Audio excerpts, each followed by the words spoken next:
Yan, maulang hapon mga kapatid. Ayan po. At baka po may nais pong magbigay po ng testimony, pwede po tayong magbahagi. Kung mayroon po mga kapatid. Tita, sige po. Pakinggan natin si Tita Virgie, mga kapatid, sa testimony. Praise God. Hallelujah. Talagang Panginoon, napakabuti niya sa atin.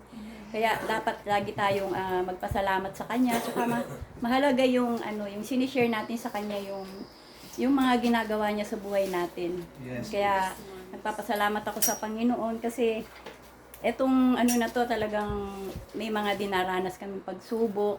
Lalo na yung nagkaroon ng karamdaman yung kapatid ko. Pero parang may inano sa akin ng Panginoon, parang may binigay siyang mensahe sa akin kasi lagi kong pinagpipray, niyak ko sa kanya kasi nagkaroon din kami ng mga misunderstanding ng mga kapatid ko. Pero talagang napakabuti ng Panginoon kasi kahit may mga nangyaring pagsubok yan, katulad yan, nagkasakit yung kapatid ko. Pero although nagkaroon kami ng ng komunikasyon, kami magkakapatid, lahat kami na parang bumalik yung dati naming pagsasamahan. Kaya kahit siguro yung may pagsubok tayong dumarating, masakit man, 'di ba? Pero may kapalit. Pinapalitan ng Panginoon yung natin na may kagalakan, basta magtiwala lang tayo sa Kanya. Tsaka yun nga, naranasan ko na yung kapatid ko, nakita ko, naghihirap siya. Pero ang ginawa ko, pinag-pray ko siya, pinatanggap ko siya. Kasi yun naman talaga ang dapat nating gawin para mapunta siya sa langit.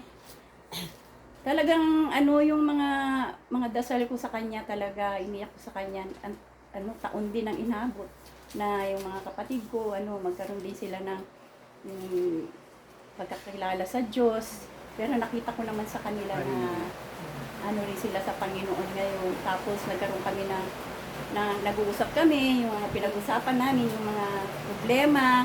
So ngayon, nasabi ko nga kay Ate Luz, sabi ko kaya nagkaroon na si Kuya Mar ang naging dahilan, pero masakit man kahit mawala siya, pero may kapalit naman na mas maraming blessing kasi kami magkakapatid, nagkasundo-sundo na nawala na yung mga galit, payapa na, kaya doon ko talaga nakita ang Panginoon na talagang napakabuti niya.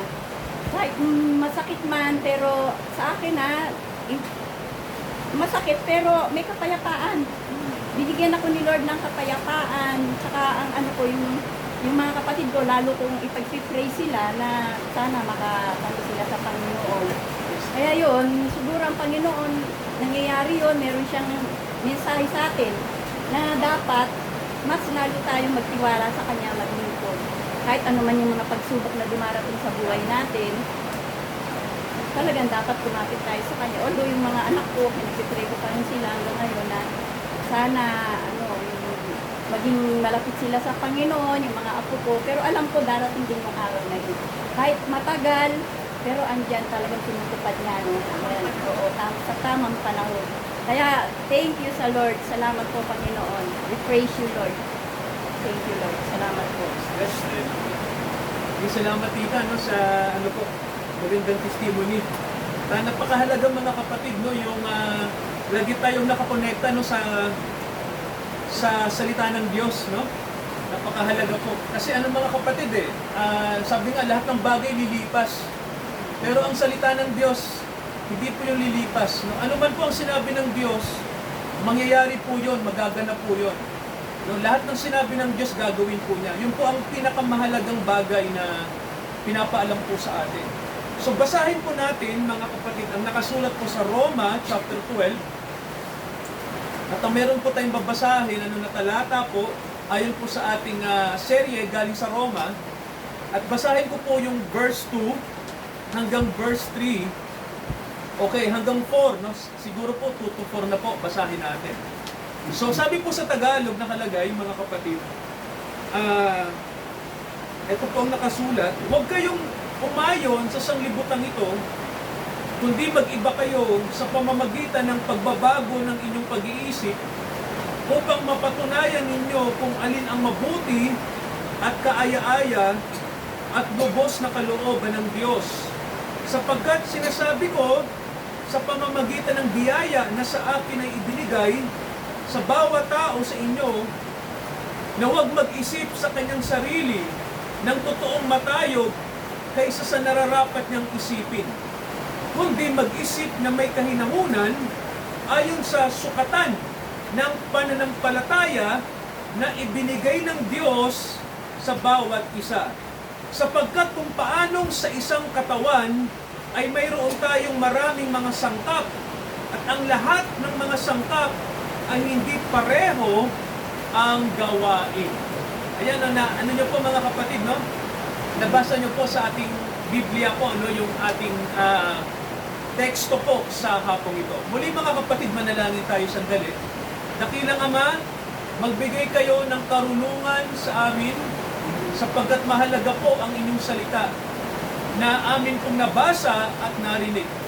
Nawa Ama, ang inyong banal na Espiritu ang magbigay sa amin ng unawa sa hapong ito at kapatawaran sa aming mga kasalanan. Buksan niyo ang aming puso sa inyong mga katotohanan na nais naming marinig mula sa inyo. Ipaunawa niyo po sa amin ang inyong salita. Ito ang aming panalangin sa pangalan ni Jesucristo na aming tagapagligtas. Lahat po tayo magsabi ng Amen. Amen. Amen. So, mga kapatid, mahalaga po ba ang kalooban ng Diyos? Yan. Alam niyo po ba, no, ang Biblia po may sinabi sa kalooban ng Diyos. Ano po yun? Sabi ng Biblia, malaman natin yung kanyang perpektong kalooban. Amen po ba? So mga kapatid, mahalaga po ba na masunod natin ang kalooban ng Diyos? Amen. Yan. Alam niyo po, ang Biblia po may itinuturo, no, sa atin na bilang mga Kristiyano, tayo po ay tinatawagan na pasakop tayo sa kalooban ng Diyos. Amen po ba? Kasi mga kapatid, tayong mga tao, likas sa atin na sundin lang yung kalooban natin. Amen po ba? No? Likas sa atin na sundin yung gusto natin. Pero ayaw nating pasakop sa Diyos, no? At sabi nga ng Bible sa atin, lumilikha ang tao ng sarili niyang Diyos, no? Ayaw niyang sumunod sa tunay na Diyos. Meron po tayong babasahin sa Roma. Pansinin niyo mga kapatid, no, yung nakasulat sa chapter 1, na kahit ang tao, alam niya yung tunay na Diyos, ayaw niya pa rin sundin ang tunay na Diyos, no? Roma chapter 1, ito po babasahin ko sa inyo to, mababasa natin to. Okay, tingnan niyo to mga kapatid, no? Romans 1, verse 19. Tingnan niyo po, okay, basahin natin. Sabi rito, sapagkat ang nakikilala tungkol sa Diyos ay hayag sa kanila, sapagkat ito'y ipinahayag ng Diyos sa kanila. Okay, meron po ba kayong napansin mga kapatid sa talata na binasa natin? No? Sabi rito, yung pagkaalam tungkol sa Diyos ay pinahayag ng Diyos sa tao. Nabasa niyo po, di ba? Ang sabi rito, ipinakita ito ng Diyos sa atin. Tingnan niyo po, which may be known of God is manifest in them. Ibig sabihin po, yung talata po nagsasabi na ang tao po ay may kaalaman sa Diyos. Amen po ba? Yung nga lang po, mababasa po natin sa susunod na talata, pansinin niyo po ang nakalagay sa verse 21. Anong sabi rito? Because that, when they knew God, ang sabi rito, kahit kilala natin ang Diyos, hindi natin siya niluwalhati. Tama ho ba? Hindi natin siya kinilala. No? Bagkos, ang sabi ng Bible, hindi rin nga tayo marunong magpasalamat eh. Sabi rito, ang sabi pa, sa pamamagitan ng ating kaisipan, tingnan niyo po yung ginamit na salita ni Pablo, ginamit natin ang ating isipan, ginamit natin ang ating puso, at hindi natin kinilala ang Diyos, no? Ano pong sabi ng Bible? Ang ating imahinasyon at ang ating puso ay nagdilim. Tama ho ba? So mga kapatid, yan ang problema, no? Sabi ng Bible sa atin, kahit kilala ng tao ang Diyos at alam nating may Diyos, hindi natin kinilala ang Diyos, no? Dahil ang ating puso ay nagdilim. Ibig sabihin po, ang ating problema ay ang sarili natin, no? Nakita niyo mga kapatid, no? No? Ang Diyos hindi siya problema, no? Ang problema ang tao, no? May iba nga po, may mga tao nagsasabi na kung may Diyos daw, bakit daw hinahayaan ng Diyos na ang tao ay magdusa sa mundo? Ano na po ba kayo ng tanong na gano'n, mga kapatid, no? Naka-enkwentro na ba tayo na ang sabi, kung may Diyos daw, bakit daw tayong mga tao hinahayaan niyang magdusa? No? Bakit tayo hinahayaan niyang maghirap kung siya ay mabuting Diyos? So mga kapatid, pinapakita ng Bible sa atin na hindi po Diyos ang may problema. Tama ho ba? Kasi ang Diyos ay mabuti. No? Ang problema po tayo na hindi natin kinikilala na hindi tayo mabuti. Ganun mga kapatid, no? Napansin niyo po, di ba? Ang tao po, sabi ng Bible sa atin, ay may pakikipag-alitan sa Diyos, di ba? Romans 8, ano pong nakalagay? Tingnan natin, sabi.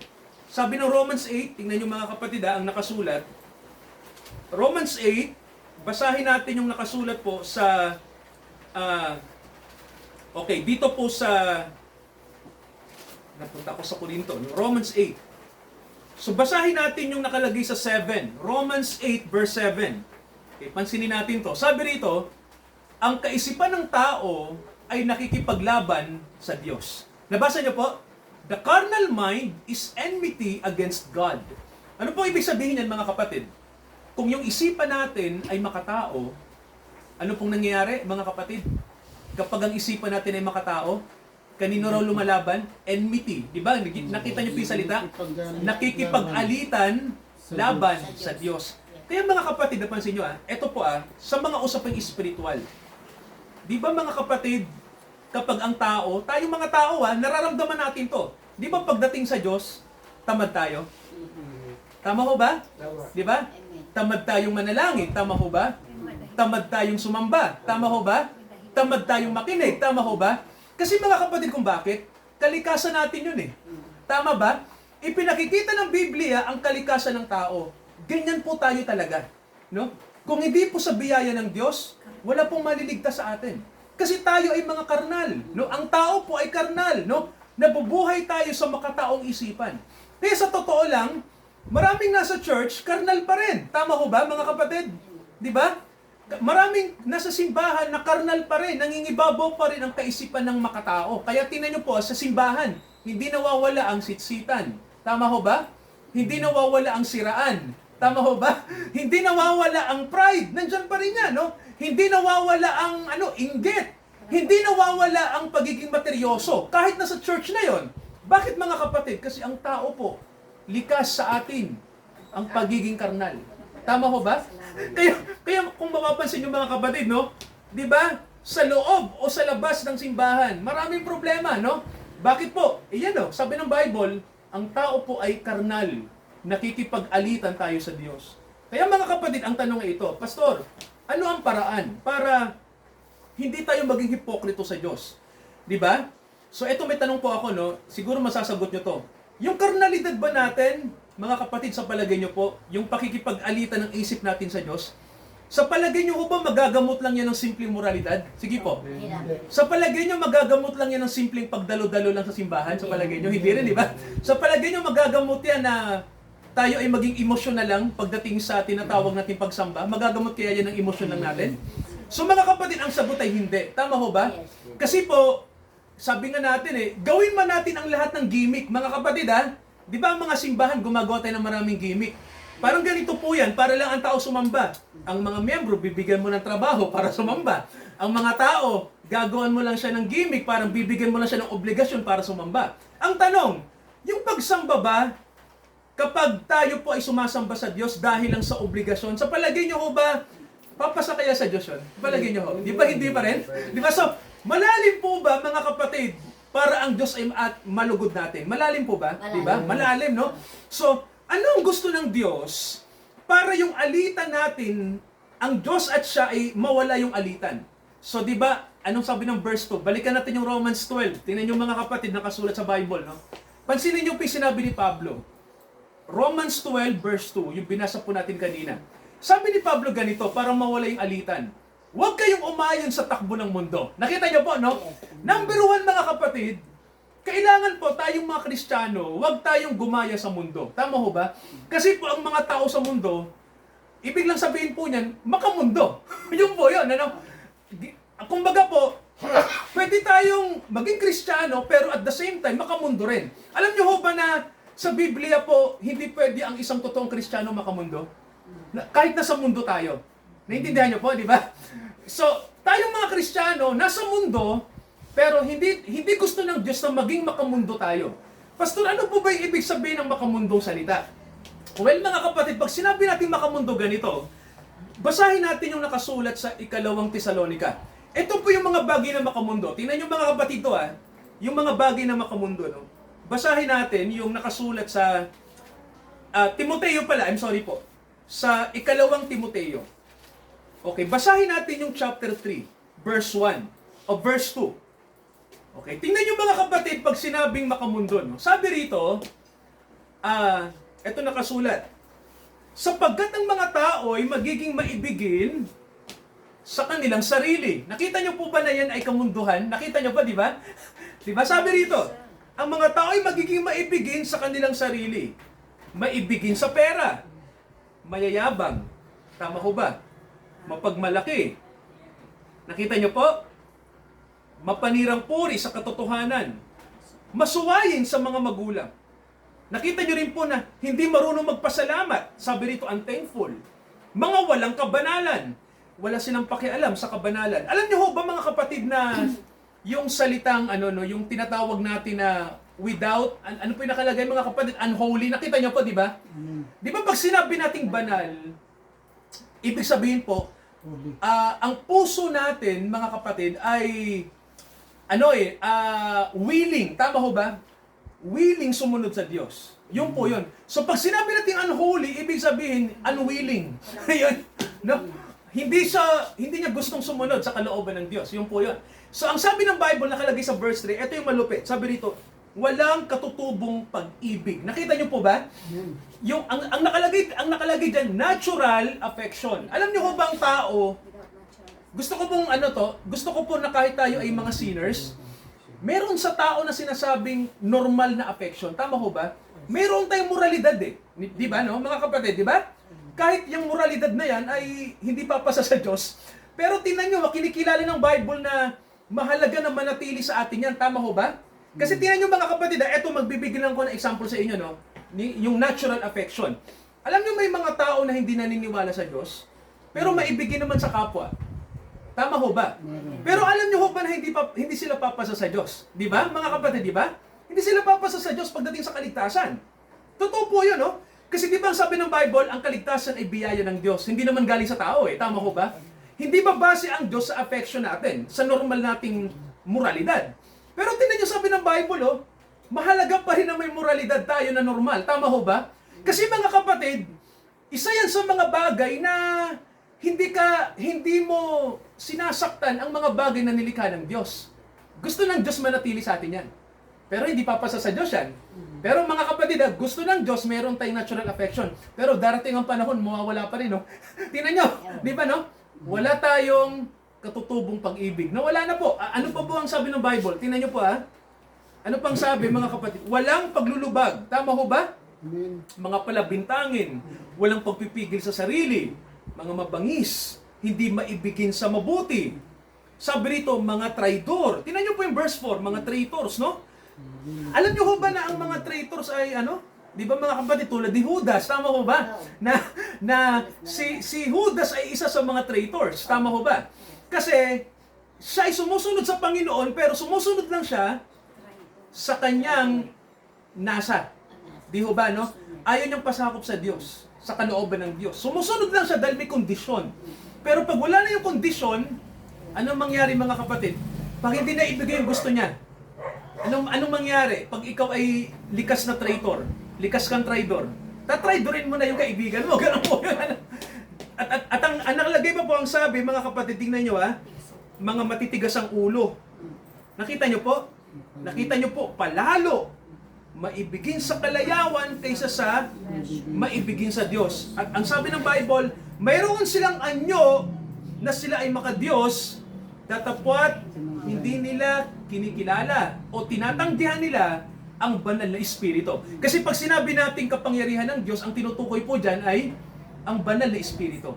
Kita nyo mga kapatid, napansin nyo po sa Bible, no? Na ito yung mga gawa ng laman. Nakita nyo po, no? Ito yung karnal na kalikasan natin. Yan po, makikita natin dyan mga kapatid, isa sa mga bagay na nandyan, guilty tayo. Tama ho ba? Di ba mga kapatid, di ba? Isa sa mga bagay na nandyan, tayo po ay guilty. Ibig sabihin po, kapag may kapangyarihan pa sa atin yung mga bagay na yan, isa lang pong ibig sabihin nun, mga kapatid, no? kailangan natin ma-born again. Yun po yun, ano? Kailangan nating maipanganak na muli. Balik tayo sa Roma chapter 12. Sabi ni Pablo sa atin sa verse 2, anong sabi niya? Huwag kayong umayon sa takbo ng mundo. Ibig sabihin po, hindi natin dapat sang-ayunan yung mga bagay na karnal. Tama ho ba mga kapatid? Tulad ng sinabi ng Bible sa atin, makasarili, materyoso, tama ho ba?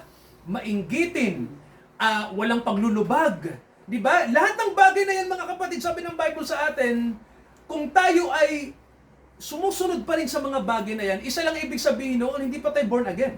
Pero sabi ng Bible, sa mga born again may utos. Huwag kayong umayon sa takbo ng mundo.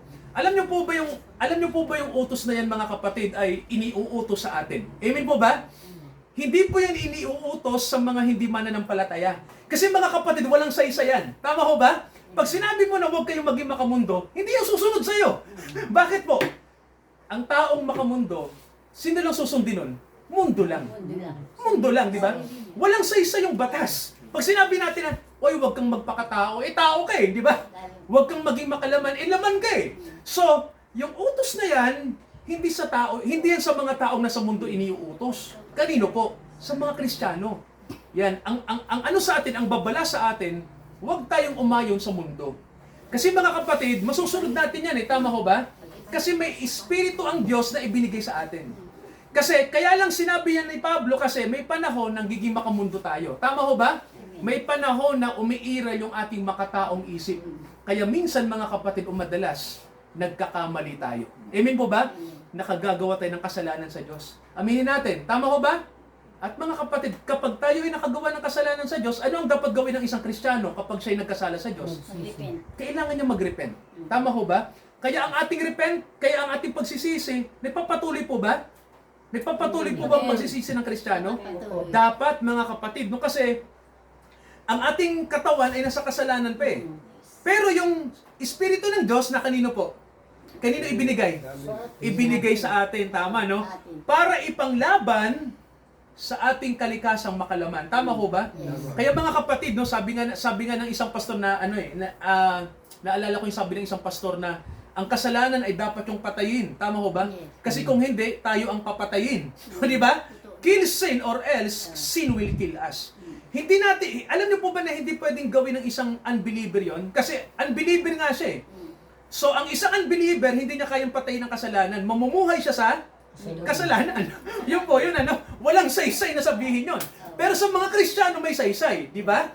Kasi mayroon tayong weapon, armas, para labanan ang kasalanan. Kaya si Pablo po may sinabi, number 1, sabi niya sa atin, huwag kayong umayon sa takbo ng mundo. Ibig sabihin po, ang mundo ay hindi natin dapat sang-ayunan. Tama po ba? Anong ikalawang bagay? Sabi ni Pablo sa atin nakalagay, tinan yung mga kapatid, nung sabi ng Bible. Ito sabi, but be ye transformed by the renewing of your mind. Ano po sa Tagalog yan, mga kapatid? Ano pong sabi? Magbago, anong nakalagay? Tinan nyo pa. Magbago kayo sa pamamagitan ng pagbabago ng inyong isip. Eto kasi kanina po, may tinanong ako sa asawa ko. No? Ano po bang ibig sabihin ng salitang to? Kasi hindi ko maintindihan salitang Griego. Hindi ko rin mabigkas. Pero sa pagkakatingin ko sa isang komentaryo ng isang theologian, no? Ang theologian po, ibig sabihin po, tao na nag-aaral tungkol sa Diyos, no? Theology. So, mga kapatid, kung titingnan niyo po, ang gusto ng Diyos sa atin na mabago, napansin niyo po ba kung ano yung gusto niyo mabago? Anong aspeto ng ating pagkatao ang gustong mabago ng Diyos sa atin? Yung ating, ano po? Isip. Tama, no? Ang isip po ba saan nakalagay? Sa ilalim o sa taas? Sa taas. Bakit mga kapatid, kailangan ang isipan ay nasa taas? Dahil ang isipan natin ang nagko-control sa atin. Tama ho ba? Ang isipan natin nagko-control sa ating pagkilos. Ang isipan natin ang nagsasabi kung ano yung dapat sabihin. Tama ho ba? Ang isipan natin ang siyang tinatawag na piloto ng ating buhay, no? Yung isip natin. Kaya mga kapatid, kung yung isip natin ay may problema, ano ang ating ikikilos at sasabihin? Ano pong mangyari? Pag may problema ang isip ng tao? Apektado yung ano po? Yung buong katawan. No? Kasi ang isipan ang piloto ng ating pagkatao. Yan yung mataas na aspeto na iniligay ng Diyos. Isipin niyo mga kapatid, no, na kung yung isipan natin ay nakikipaglaban sa Diyos. Tama ho ba? Sa palagay niyo po, yan bang utos na yan masusunod ng tao? Baguhin yung isip nyo. Di ba hindi? Di ba? No? Kasi mga kapatid, ang tao po, baguhin man niya yung kanyang sarili, pero kung yung kanyang kalikasan ay nandoon pa rin, tama ho ba? Parang ganito, tita, pag ang kalikasan mo baboy, babalik at babalik ka pa rin sa kababuyan. Tama ho ba? Parang ganito yan. Pag ikaw likas kang baboy, anong kakainin mo? Yung mga pagkain ng baboy, tama ho ba? Pag likas kang baboy, babalik at babalik ka sa kababuyan. Yun po yun. Eto yan, no, mga kapatid. Pero ganito yan, tama. Sa marumi ka pupunta ka sa marumi kasi marumi ka eh. Pero di ba pag ikaw ay likas na malinis, tama ho ba? Pag ikaw ay likas na tupa, pupunta ka ba sa marumi? Hindi, di ba? Pupunta ka sa damuhan. Di ba? Kasi may kalikasan ka na nasa iyo, na likas sa'yo yon. Kaya mga kapatid, sa Bible po may turo sa atin no, na kailangan mabago yung isip. Kasi kapag yung isip natin ay makatao pa rin, tama ho ba? Kung ang isip natin ay makamundo pa rin, mga kapatid, walang saysay. Tama ho ba? Walang saysay na kahit na anong gawin natin gawang relihiyon, di ba tita? Kung yung isipan natin ay makalaman pa rin at makamundo pa rin, anong saysay nun? Wala. Nothing. Mga kapatid, di ba? Wala po. Di ba? O sir, may tanong ako. Ito mga kapatid, masasagot nyo to. Kapag ang isipan natin hindi na bago, pero sa tingin natin, yung ginagawa nating relihiyon ay okay lang, sa palagay nyo, papasa pa rin ba sa Diyos yun? Di ba hindi, no? Anong hinihingi sa atin? Ma-born again. Mahalaga po ba ma-born again ang tao? Yes, mga kapatid. No? Kasi po, ano man ang dating ginagawa, kung hindi naman likas sa atin yon, hipokrito lang tayo. Tama ho ba? Di ba tita, saan ka nakakita? Baboy ka pero gusto mong magpakatupa. Pero likas sa'yo ang kababuyan. Sa palagay niyo po ba, lalabas at lalabas pa rin yung kababuyan pagdating ng araw? Tama po, kasi likas sa'yo yun eh. Di ba? Maliban mga kapatid, mabago ang kalikasan ng tao. Kaya, sabi ng Bible sa atin, tayong mga Kristiyano tinatawagan, huwag tayong umayon sa takbo ng mundo. Magbago tayo ng pag-iisip. Alam niyo kung bakit? May binigay ang Diyos. Tama ho ba? Para mabago yung isip natin. Alam niyo po ba, mga kapatid, ito? Alam niyo po ba, isa sa problema ng tao yung kanyang isip? Tama ho ba? At alam niyo ho ba na na-detect ito ng mga Buddhist? Mga kapatid, di ba? Sino pong may alam sa reliyon ng Buddhism? Sa Japan, tito. Ewan ko si Iwata kung Buddhist. Hindi ko alam eh. Oh. Kasi po sa Buddhism, ang kanilang doktrina ito, isa sa problema daw ng tao yung isip, which is totoo naman, no? Kaya po sa Buddhism, ang kanilang doktrina po sa doktrina ng Buddhism, ang kanilang tinuturo, ang tao dapat hindi umasa sa isip niya. Alam niyo ba kung saan dapat umasa ang tao, sabi ng mga Buddhist? Hindi sa isip, kundi sa kamalayan. Sabi niyo nga mga kapatid, kamalayan. Yan, no? So, ito yung maganda kasi ang relihiyon ng mundo ay nagtuturo na nakita nila na ang isipan talaga ng tao ay may problema. Makalaman ang isipan ng tao. Alam na mga Buddhist yon. Ang naging solusyon ni Buddha para maalis yung pagiging makalaman natin ay umasa tayo huwag sa isip. Kasi ang isipan makalaman din. Tama ho ba? Kasi na-detect din nila yan. Ang sabi ng mga Buddhist, ang gawin natin, dumepende tayo sa kamalayan. Ano po ba yung kamalayan? Sa palagay niyo po? Mga kapatid, ano po ba yung kamalayan? Ano mahal? Tama. Kasi pag sinabi natin kamalayan, mataas na kaisipan. Okay, yung mga makalamang bagay, ang ibig lang sabihin noon, mababang kaisipan. Tita, di ba? Mga kaisipan ng mundo. Pero pag sinabi natin kamalayan, ibig sabihin ay mataas na isip.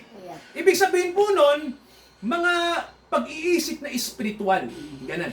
Ngayon, ganito ang solusyon ng mga Buddhist. Sa kanila, ang tao, kaya niyang maging espiritual kung gugustuhin niya.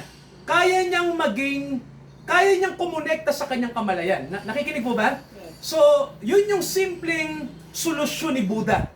Para hindi maging materyoso ang tao, ang kailangan lang ng tao ay kumonekta sa kanyang mataas na kamalayan. Ngayon mga kapatid, ito problema, no?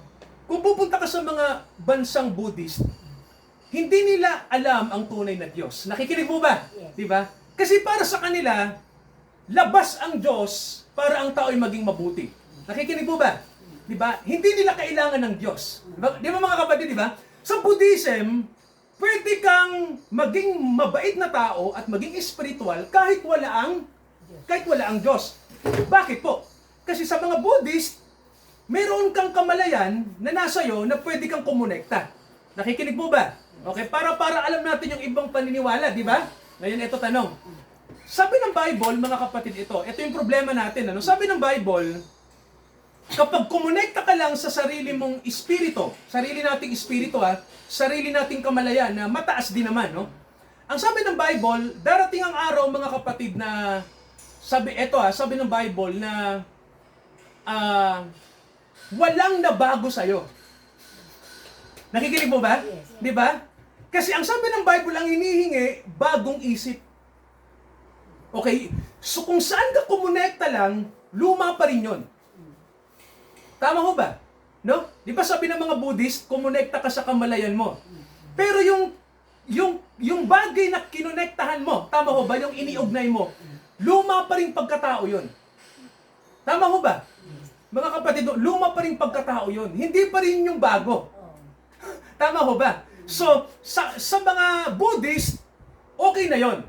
Okay na yun, tita, no? Maging mabuti ka sa sarili mo, kumonekta ka sa sarili mong espiritu, wag sa mababang isipan mo, kundi sa mataas.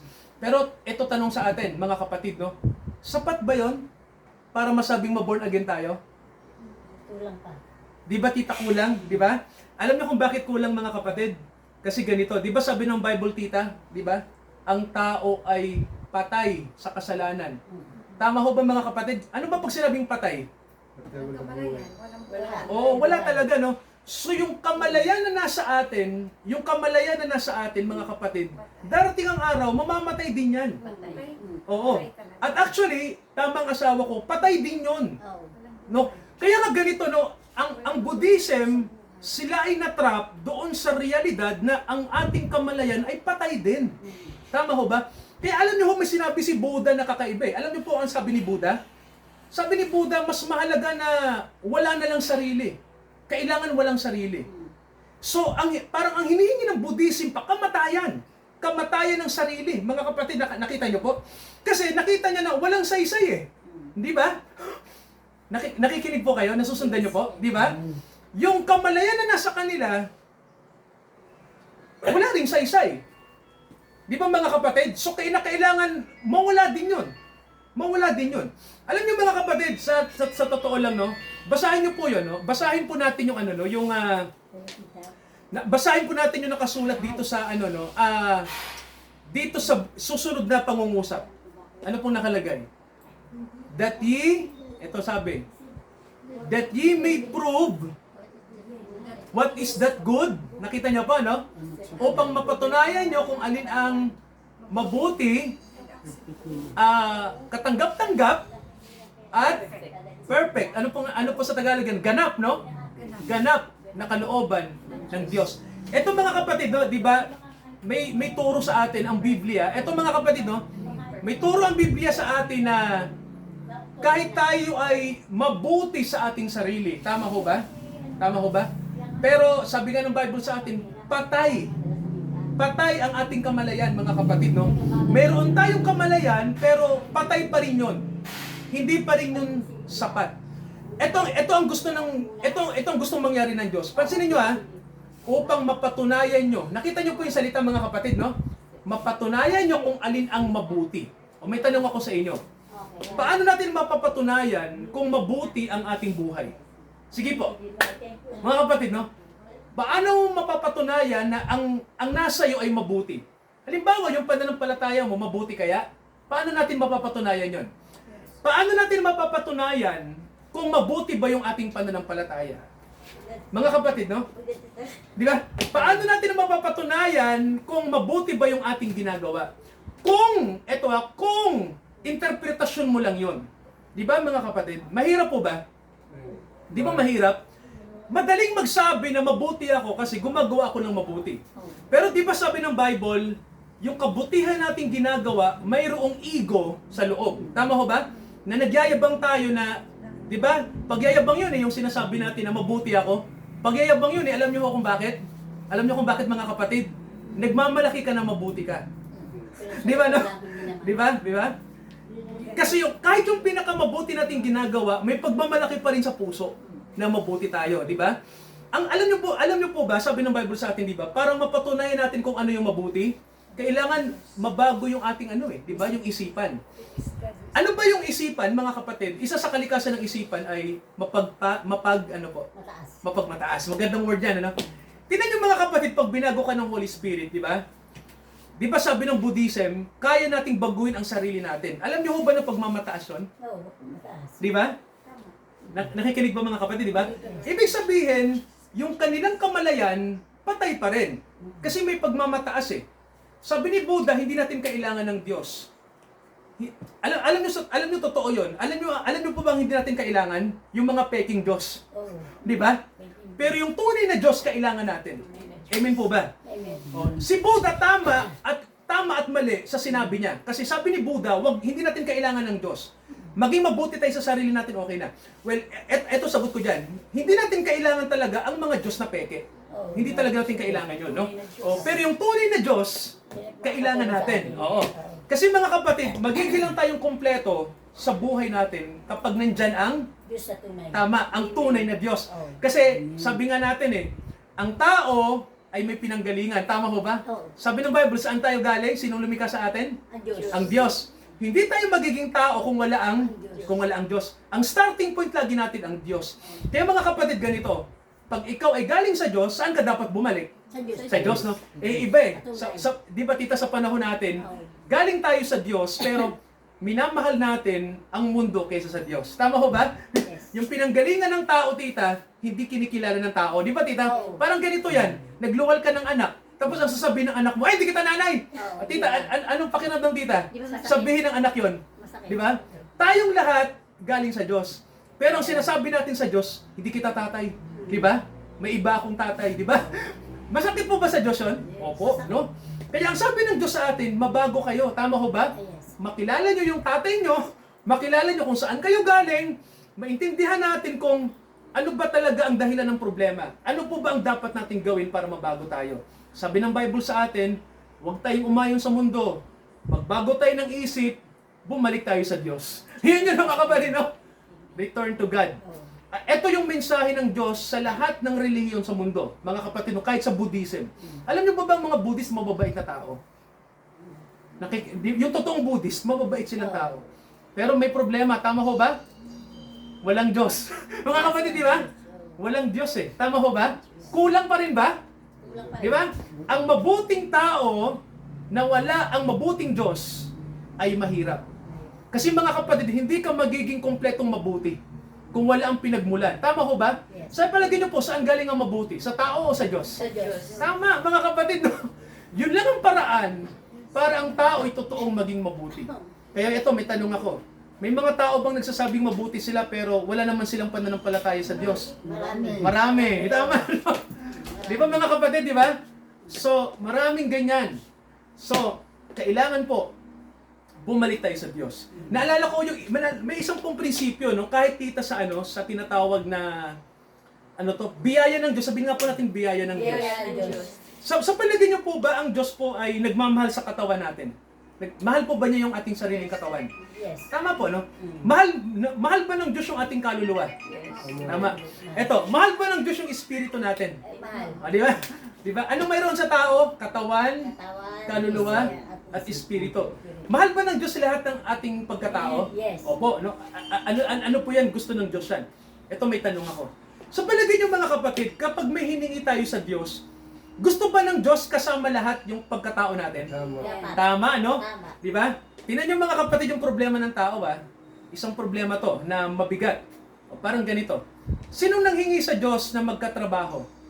Tama ho ba? Tayo. Di ba? Sinong humingi sa Diyos na pagpalain ang kanyang buhay? Tayo rin. Di ba tayo? Sinong humingi sa Diyos na siya ay magkaroon ng maraming pagpapalang material? Tayo rin. Tayo rin, di ba? Ang Diyos po ba madamot pag nagbibigay? Di ba hindi? May tanong ako, ito maganda tanong to. Sa palagay niyo, bakit ibinibigay ng Diyos yung mga bagay na hinihingi natin, kahit may panahon na ayaw ng Diyos yan, pero binibigay niya pa rin. Bakit po? Ano bang ugali ng Diyos? Anong karakter niya? Kumbaga. Tama, mabuti ang Diyos. Pero mga kapatid, sa palagay nyo, bakit ibinibigay ng Diyos yung mga bagay na hinihingi natin? Alam nyo ba kung bakit? Kailangan natin, di ba? Pero alam nyo po ba kung bakit? Di ba kanina may binasa tayo sa Roma? Para pasalamatan natin siya. Tama ko ba? Na hindi natin ginagawa, tita. Ganun yun, ano, di ba? Ang Diyos nagbibigay ng biyaya, pero ang tao hindi marunong magpasalamat. Hindi tayo marunong maglingkod. Ang Diyos bigay lang ng bigay sa atin. Sa paligid nyo ba may consequence? Meron. Meron, mga kapatid. Alam nyo ba na kaya ang Diyos mabuti para kilalanin natin, mga kapatid, yung kabutihan niya. Pero di ba tita, ang tao hindi tayo marunong Tumanaw na utang na loob. sa Diyos. Tama na. Tayo puro Hingi na hingi. Oo. Pero yung paglilingkod sa Diyos, hindi natin Ay, bigay. maibigay. Ganun ang tao. Nakakaya po ba sa Diyos? Nakakaya. Ang gusto lang pag- Alam niyo ba mga kapatid na may consequence yung ginagawa natin? Yun ang totoo, no? Yes. May consequence po yun. Kaya nakakalungkot. Kasi ang Diyos, hindi siya madamot na Diyos. Binibigay niya lahat. Mabuti ang Diyos sa atin. Pero hindi tayo marunong magpasalamat sa Diyos. Oo. Sinasabi natin, thank you, pero wala sa ano, wala sa... Tita, tama. Parang ano lang. Opo. Nag-ano lang sa Nasa bibig puso natin. Opo, tita. Malaking problema, mga kapatid, no? Kaya ano sana makita ng tao yun. Tama ko ba? Tao pa rin po yung gawa. Opo. Ano na yun? Tao pa rin yung gawa. Oo nga. Ang problema, yung gawa niya, hindi sa Diyos eh. Ganon. Oo.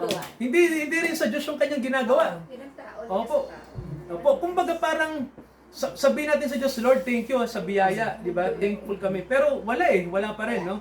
So, hindi natin masuklian ang Diyos sa lahat ng binibigay niya sa atin.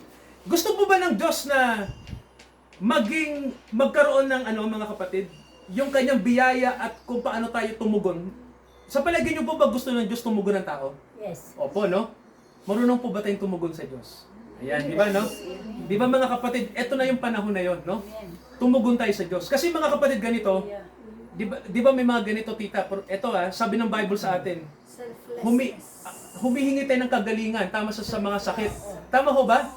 O, may tanong ako, hiningi na ba natin na gumaling tayo sa lahat ng kasalanan natin? Di ba mga kapatid, di ba? Kasi, sa Diyos, sabi nga natin kanina, mahalaga yung buong aspeto natin, di ba? Pwede kang pagalingin ng Diyos, pero yung kasalanan mo nandyan pa rin. Kaya di ba ang Panginoon pa nagpapagaling, may sinasabi siya sa mga pinagagaling niya, huwag ka nang magkasala. Di ba mga kapatid, may sinabi siya doon sa doon sa lumpo, di ba? Naalala niyo po ba yung ibinaba galing sa bubungan? Di ba sabi ng Panginoon, pinatatawad ka na sa lahat ng iyong kasalanan, di ba? Tapos nagbulong-bulungan yung mga tita, yung mga leader doon ng relihiyon, sabi, sino siya para magpatawad ng kasalanan? Di ba Diyos lang ang pwede magpatawad? May tanong ako, bakit bago pinagaling ng Panginoon yung may sakit, bakit niya muna sinabing pinatatawad na siya? Ano po ba yung numero unong sakit ng tao? Kasalanan. Opo, ang totoo po nun, yung kasalanan ng tao. Ang numero unong sakit natin. Amen ba mga kapatid? Yun ang totoo. Hindi sakit para sa Diyos yung fourth stage cancer. Yun mga kapatid ay bagay na kasama sa buhay natin, no? Na namamatay ang ating katawan dahil sa sumpa ng kasalanan. Pero titinan niyo po ang problema ng Diyos yung kasalanan. Yun ang dahilan kung bakit tayo nagdurusa sa mundo. Kaya gusto ng Diyos i-deal yung kasalanan. Tama ho ba? Maalis sa atin. Kaya tamang Bible, sabi sa atin, nakalagay, huwag kayong umayon sa takbo ng mundo, mag-iba kayo. Tama ho ba? Sa pamamagitan ng isipan nyo, baguhin yung isipan nyo, at para mapatunayan nyo ang kalooban, ang lubos na kalooban ng Diyos. Sa tatlong yan mga kapatid, kung tayo ay maglilingkod sa prinsipyong yan, hindi tayo maliligaw. Amen po ba? Amen. Hindi tayo maliligaw. Kasi marami pong Kristiyano, tita, ngayon ligaw. Ligaw po, no? Kasi ganito, nasa church, ang hinihingi lang yung pangsarili. Hindi nila hinihingi ang kalooban ng Diyos. Tama ho ba? So palagay niyo ho ba yung pagsambang niyo papasa sa Diyos? Hindi. O, di ba? Pag hindi mo hiningi ang kalooban ng Diyos para sa iyo, at puro lang tayo hingi sa Diyos, hindi tayo pagpapalain din ng Diyos. Yan po ang totoo, no? Kaya mga kapatid, sa araw na to, panahon na, di ba? Para mabago yung pananaw natin. Huwag tayong umayon sa mundo, magbago tayo ng kaisipan, at patunayan natin na ang ating kabutihan ay yung galing sa Diyos na kabutihan. Na tayo ay nagpapasakop sa kabutihan ng Diyos. Amen, mga kapatid. Manalangin tayo. Praise God, hallelujah. Dakilang Ama, samahan nyo kami. Ang anniversary po ng household ng Northridge at ng De La Costa po. Sa darating na ikalawang linggo ng Oktubre, pagpalain nyo po ang aming fellowship ng sama-sama sa isang bahay po na ibibless din po. Nawa Ama, maging mabunga ang aming pananampalataya na galing po sa inyo. Naniniwala kami, Ama, na kung galing sa inyo ang biyaya, magiging mabunga ito. Ama, salamat po dahil nandito ang mga kapatid na nagsusumikap para maglingkod sa inyo. Ano man po ang dinadaanan naming mga irregulasyon sa buhay, ang inyong Holy Spirit ay nandito kasama namin at nililid kami, pinangungunahan kami para hindi kami mamuhay sa aming mga sarili, kundi mamuhay kami sa inyong biyaya. Mapagpalain yung mga kapatid na nandito. Nanawa po, lagi kaming magalak na maglingkod sa inyo. Huwag naming isipin, Ama, na ang mga bagay na espiritual ay hindi pakinabang. Ito Ama, ay lubos naming pakikinabangan. Dahil kung kami po ay hindi umaayon sa mundo, ay magkakaroon kami ng buhay, Ama, na umaangkop sa inyo.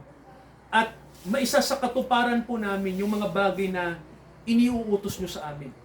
Kung kami po ay nagbabago ng isip, tunay, Ama, na ang isipan ng laman ay walang kabuluhan. Ang isipan ng mundo ay walang kabuluhan. Tinuturuan nyo kami na mag-isip ng tama. Mag-isip na kung saan po ay makakatulong kami sa mga tao upang sila din ay makalapit sa inyo. Ama, kung kami po ay nag-iisip ng tama at kung kami ay espiritual, mas makakatulong kami sa iba. Mas makakatulong kami sa inyong ministeryo. Kaya Ama, sa totoo lang po, sabi ng inyong salita, nakasulat din na para ang kalooban nyo po ay aming masunod. Tunay, Ama, na hindi tungkol sa kalooban namin ang Kristyanismo, kundi ito'y tungkol sa inyong kalooban. Ito'y tungkol sa inyong kabutihang ginawa para sa amin. Nawa, Ama, masuklian namin ang inyong kagandahang loob ng kagandahang loob. Lumago kami sa biyaya. Pagpalain nyo ang mga kapatid na nandito ngayon. Palakasin nyo po sila, tita. Palakasin nyo mga kapatid namin nandito ngayon. Samahan nyo kami. Salamat, Ama. Panalangin din namin, Ama, sa kalooban nyo yung isa naming kapatid, kung siya po ay matutuloy po sa ibang bansa, kayo ang manguna sa kanya. At dalangin din po namin yung lahat ng may karamdaman naming mga kapatid na nakikita nyo sa spiritual at sa physical. Sa hapong ito, dumating nawa ang inyong kagalingan. Sa pangalan ni Jesucristo na aming tagapagligtas. At Ama, dinadalangin din po namin ang sambayanan ni Tita Virgie, tawagin niyo sila sa biyaya. Ama, make a way for them. Make a way for them. Naniniwala kami sa inyong sovereignty. Gagawa kayo ng paraan upang ang sambayanan ng mga kapatid namin ay makakilala sa inyong biyaya, Ama. We declare your victory sa tahanang ito in the name of the Lord Jesus Christ. At sa lahat ng mga kapatid namin nagpipray sa mga mahal nila sa buhay, na nagnanasa rin sila na makakilala sila sa inyo, dakilang Ama. Make a way for them. Make a way for them, Father God. At aming winawasak ang lahat ng gawa ng dyablo sa buhay ng mga kapatid namin.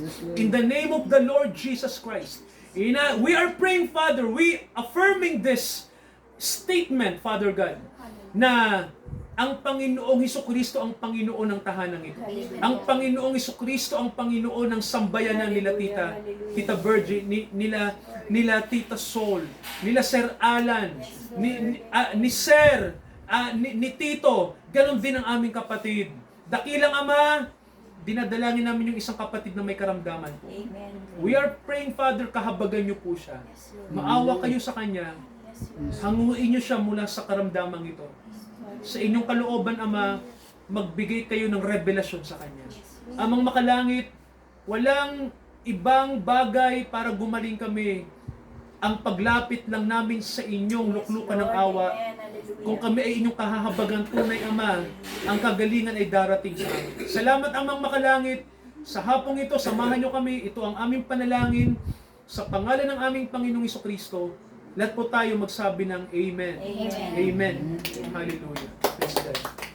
Mga kapatid, sa ating pagkakaloob sa Panginoon, ng mga biyaya po na tinanggap natin sa Kanya, tayo po'y mawit po ng isang awit. Seek first the kingdom of God and His righteousness, and all these things shall be added unto you. Hallelujah,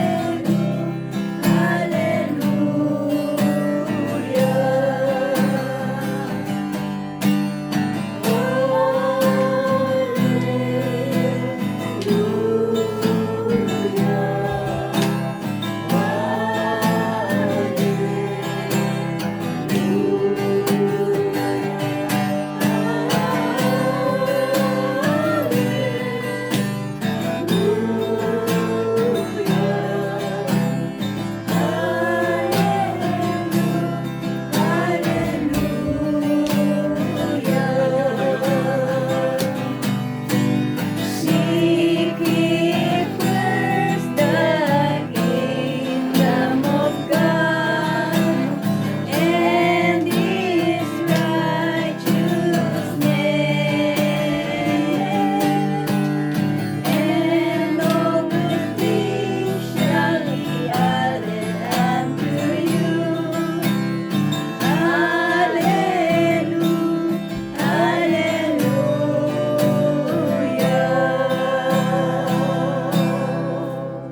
Sabi ng Biblia, mga kapatid, lahat ng ating ipinaglilingkod sa Diyos ay mananatili. Ipaglingkod natin sa Diyos ang lahat ng biyaya na tinanggap natin sa Kanya dahil mananatili yon. Kung hindi natin ipaglilingkod sa Diyos, kung anong mayroon tayo at masasarili lang natin, ay walang biyaya. Kaya sinabi niyo, Ama, na magtanim kami ng mga bagay na espiritual at mabuti at mag-aani kami. Pagpalain niyo, mga kapatid, Ama, ipaggamit namin ang buhay namin. Anumang resources na ibinigay nyo, ipaggamit namin sa inyong salita.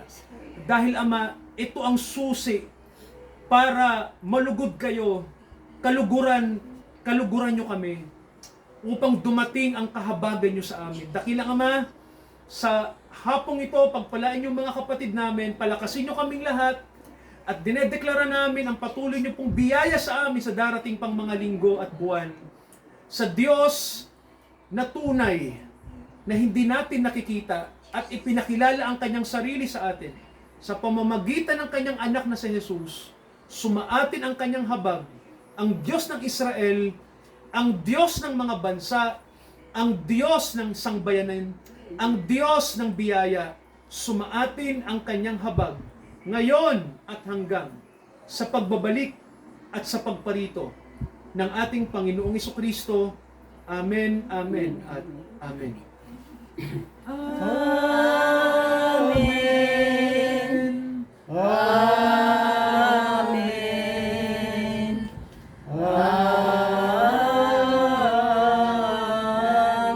Amen.